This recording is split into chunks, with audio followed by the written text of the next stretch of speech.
Hey guys, this is Mr. Martin checking in with you again. Hope all is well. Just wanted to give you a couple of updates and then talk about today's poetry reading. First off, I wanted to point out why I'm putting all this stuff on YouTube. It's very important for me, and it's a place that I feel like I can track who's actually viewing this stuff. And if you look right here on my YouTube page, that's how I'm tracking this. That's the reason why I put it on YouTube, so I know if you guys are watching it. So far, not a lot of you are watching these things, and that's fine. I understand, remote learning is new for everyone, but it just gives me a sense of who is tracking what I'm actually doing. That's the interaction that I'm looking for and why I put it on YouTube. So let's get to today's lesson. Okay, I'm going to read this poem for you. I'm going to also attach an MP3 version of this so you can just hear me read it. You don't have to go through this whole video. We're going to read a poem called Anyways by Suzanne Cleary. She wrote it for a guy named David. Anyone born anywhere near my hometown says it this way, with an S on the end. The lake is cold, but I swim in it anyways. Kielbasa gives me heartburn, but I eat it anyways. She treats me bad, but I love her anyways. Even after we have left that place and long settled elsewhere, this is how we say it, plural. I never once, not once, thought about it, twice about it, until my husband, a man from far away, leaned toward me one day during our courtship, his gray-green eyes, which always sparkle, doubly sparkling over our candlelit meal. Anyway, he said, and when he saw that I didn't understand, he repeated the word. Anyway, way, not ways. Corner of napkin to the corner of lip, he waited. I kept him waiting. I knew he was right, but I kept him waiting anyways. In league, still, with me and mine. Slovaks, homesick for the old country, their whole lives, and deep, hard water wells. I looked into his eyes, their smoky constellations, and then I told him, it's anyways. Plural, because the word must be large enough to hold all of our reasons. Anyways is our way of saying there is more than one reason, and there is that which is beyond reason, that which cannot be said. A man dies and his widow keeps his shirts. They are big, but she wears them anyways. The shoemaker loses his life savings in the Great Depression, but he gets out of bed every day anyways. We are shy, my people, not given to storytelling. We end our stories too soon, trailing off. Anyways, the carpenter sighs. I didn't need that finger, anyways. The beauty school student sighs. It'll grow back, anyways. Our faith is weak, but we go to church anyways. The priest at St. Cyril's says God loves us. We hear what isn't said. This is what he must know about me, this man, my love, my people, in the third rainiest city in the country, but we pack our picnic baskets as the sky darkens. We fall in love knowing it may not last, but we fall. This is how we know home, someone who will look into our eyes and say what could ruin everything, but say it regardless. So I chose this poem, I found it, and I gave you guys the link for this. I thought it was pretty cool. I thought it was fun. It was a good way to explore poetry, kind of what we've been doing with iReady. I wanted you to continue that. And I wanted to give you something interesting, something that I thought was interesting. So what can we do with this poem, and where are we going with these stories, these poems that I'm going to post? Eventually, this is going to become what I'm going to call an evidence of learning. I have to figure out a way to disperse reading and materials to you and give you guys a way to show comprehension, show that you have read them, show connection to the things that we read. So naturally, you could do a write-up. And it looks like this, right? Anyways, according to the Cambridge Dictionary, anyways is the informal way of saying anyway. The word is used to confirm or support a point or idea just mentioned.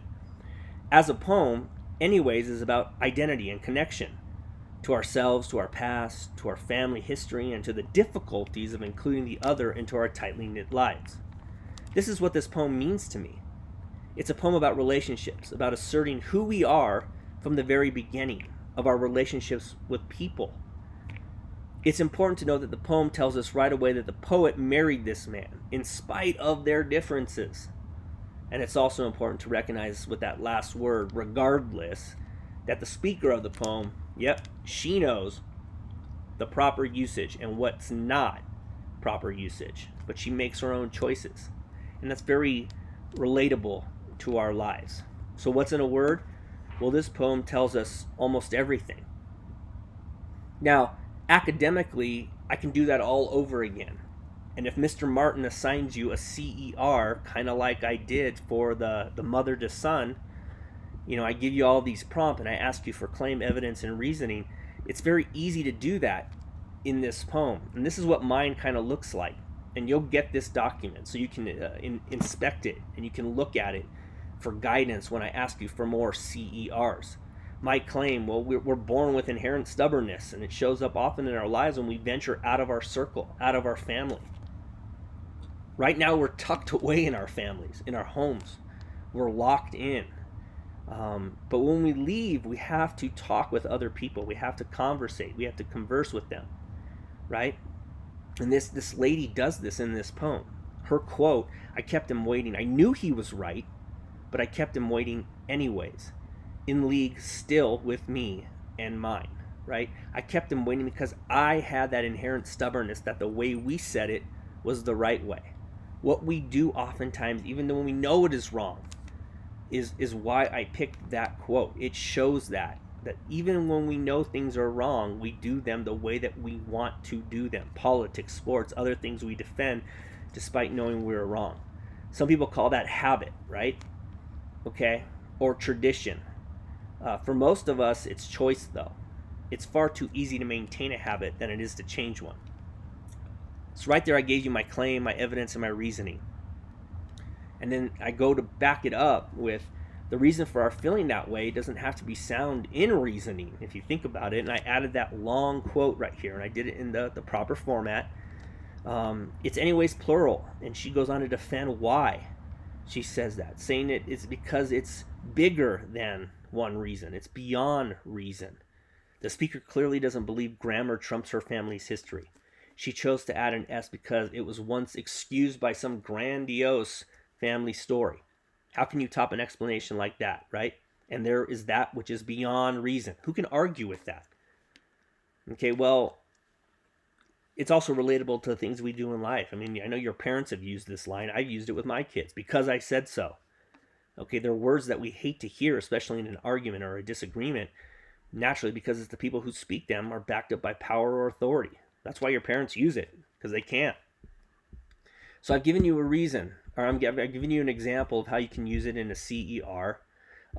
Eventually, I'm going to ask you to do other evidence of learnings. And if you're just a writer and you want to just write about the text or media, I'm going to give you a summary sheet. And you can just tell me the text, tell me the author, and then write your summary. I do provide some sort of guidance. Okay, it's got to be 8 sentences and include 3 quotes. That's going to be an underlining theme in these things. I want quotes. I try to come up with some fun stuff. The communication triangle. Points 1, 2, and 3. Author, purpose, and audience. Okay, who's the author? What's their purpose for writing this? I know their purpose is this because, and I'm going to provide you 3 quotes. Okay, I know the audience they're trying to reach is a certain way, and I'm going to tell you why because I'm going to explain who the audience is using 3 adjectives to describe those words. And then I'm going to have you tell me at the end, I can tell the text was created for this audience because you're going to put it into sentences. That's another example of evidence of learning. Then reading between the lines. Okay, you can pull out those quotes. So once again, it's going to be 3 quotes. 1, 2, 3. You're going to tell me what's going on in that quote. I gave you an example. Darla yelled, I'm fine. I found it on page 3. Don't forget your page numbers, and in some cases, you're going to put the stanza line, or you can put the paragraph number. Okay, what's going on? Well, Darla's not fine. She's actually really upset at Steve. Okay, she's yelling. She's crying because the text says she wiped away angry tears. Naturally, you'd have the whole text here, but this is just an example. We can infer that she's more angry than just sad. Her frustration towards Steve is growing because he just let her down. I'm going to the dance with someone else, right? I mean, that's what I want you. So those are evidences of learning. I've given you 3 examples. Here's 2 more. I'm going to have you guys do a comic strip. Now, this one I can't put into a Google Doc. You're going to have to create this on your own. But the same things show up. 3 different scenes, 3 different quotes, 3 different instances in the story that you're going to have to describe. You're going to set the scene. You're going to tell me why this scene is important. And you're going to give me the quote that you use to base that scene on. Also, I'm going to have you play Pictionary. I don't always just want you to write, but I do want you to read. And I do want you to tell me the things that you are reading. And I want you to explain what you took from them. And once again, you must include 3 quotes from the text. Okay, Pictionary is describing something with drawing. But you can include those quotes in there. So once again, I want you to be able to take something like this. A poem that I read to you, or that you read together with me. Okay, and then you're going to show me an evidence of learning. And they're going to look very different. I'm going to try to keep them creative and interesting so that you guys are engaged in our learning. All right? So once again, I want you to listen to the audio MP3 version of this. We're not doing anything with this today, but down the line, we will be starting to show evidence of learning on the things that we read in our remote classroom. All right? I hope all's well. I'll talk to you guys soon.